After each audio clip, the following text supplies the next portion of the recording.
This is Jared Bracken. I'm the administrator for Ward website, and I'm putting together this screencast to go over the basics of using the website. Before we get started, a couple of suggestions I have is to increase the resolution of this video. It'll stop and rebuffer when you do, but it'll give you a clearer picture. And then this button will put the video in full screen mode if you want, and you can get out of that by pushing escape, or there's an X in the lower right corner. Okay, so let's go to the Ward website. That is lds.org/units. That's printed in our Ward directory every week. Click the register or sign in button, and here you are. You can also get here through the church's main site, about the church, and then right here is stake and Ward websites, right back to where we were. If you don't have an account, you can obtain an account here by clicking this link, and you'll need to know your membership record number. You can get that if you don't have it by asking one of the clerks to print an individual ordinance summary for you, or if you have a temple recommend, it's also printed on that. So you just go through the steps here and you'll have an account. So I'm going to log in.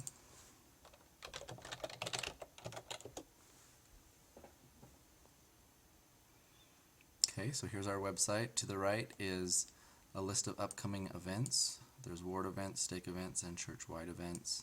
These are things that are on the calendar. There's also a section for just Ward news. To the left here is the different sections of the site. If you go to Stake Home, this is our stake main page, and here you can go to any of the other wards that are in our stake, and you can go into their directories and find phone numbers for people that are not in our ward but are in the stake, which is useful. Okay, what I want to really focus on now is using the Ward calendar.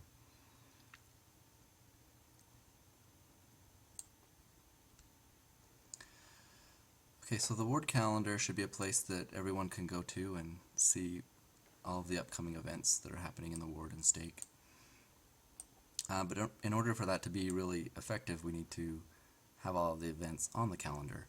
So what I'm going to go over now is how to submit events. There isn't one person in charge of adding things to the calendar. The way it works is each organization is responsible for adding the events that pertain to them. And the way you do that is you click on Submit Event, and this will take you to this form that you fill out. The title is what's going to show up on the calendar, and then you can fill in details, which they'll see if they click on the event on the calendar, with whatever information they may need to know about that event. You put in the start and end date and the start and end time, and down below you can also check, this is optional, if you want to send an email out to whoever the event pertains to. Please don't just check everyone. Make sure you go through, and unless it pertains to everyone, but just choose the people that would be interested in that event so that we don't start spamming everyone. You can sign up when you create your account to which of these you are interested in getting emails for. So if you have kids in primary, you sign up for primary, Relief Society, just whatever pertains to your family. Another way to get to this page is if you go to the main Ward calendar and go to the date that you're creating the event for. You can click on the number, and it will also take you to here, but it will also automatically fill in the start and end date, and then you just put in the times. If you want to create an event that repeats every month or every other month, you can do that by clicking on Make This a Repeating Event, and it will have a pop-up that you can choose, first Thursday of every month, and that way you don't have to keep making the same event over and over again if it's a repeating event.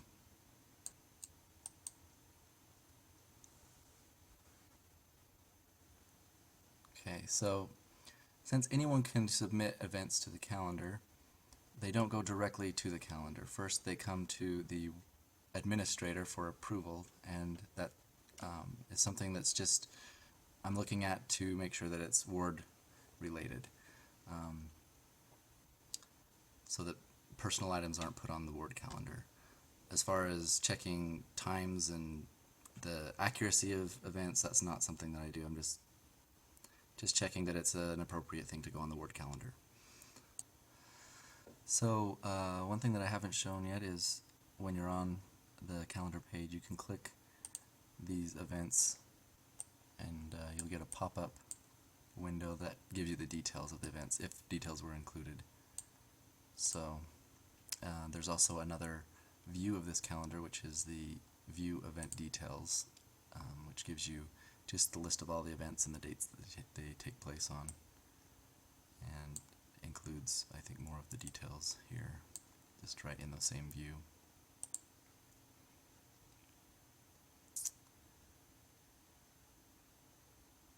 Okay, so if you have any questions or feedback that you want to ask me or whoever the current web administrator is, if this tutorial outlasts me, just click on the feedback link and you can type a message to the ward administrator for questions, or maybe something's out of date and you just want to let me know to update it, whatever it may be.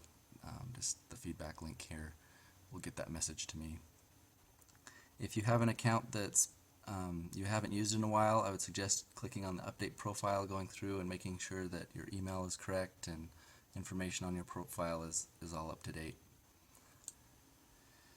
Oh, this is one last thing I forgot to cover, resources. So when you're creating an event, if you need to schedule a particular room in the building, it's not scheduled through the ward calendar. You actually have to schedule it through the resources link. You choose which building you're scheduling, and it's done pretty much the same way that you create an event for the calendar. There's a similar calendar, and